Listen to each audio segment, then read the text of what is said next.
Now, we're talking about second date.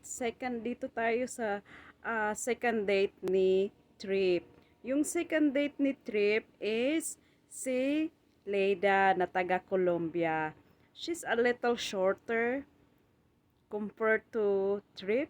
Super tall kasi si Trip.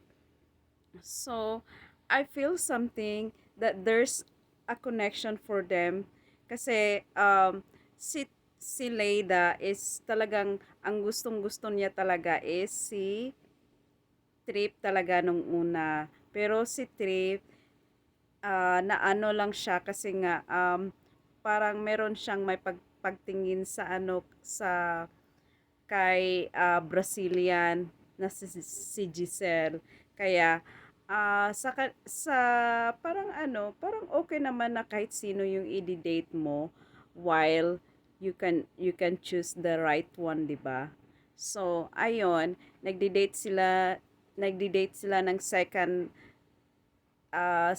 date ni Trip is si Leida. So, kumain sila sa kumain sila sa restaurant. Ang si sweet nila, si Leida pala is wants to be a lawyer. Tapos, hindi sila nagkakaintindihan kung ano yung English sa 28. So, ganun. Akala ni Trip, Leida is already 20 years old. Ayun. So, talagang yung love is have yung language talaga is a barrier talaga kung paano mo maiintindihan yung isang tao.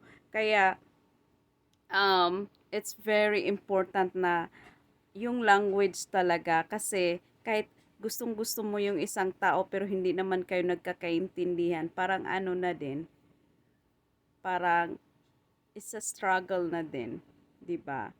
So, iyon, pumunta sila sa tabing dagat. Tsaka, nagkikis silang dalawa. Grabe, grabe talaga. Grabe, grabe yung impact. Gustong gusto ko silang dalawa na pair.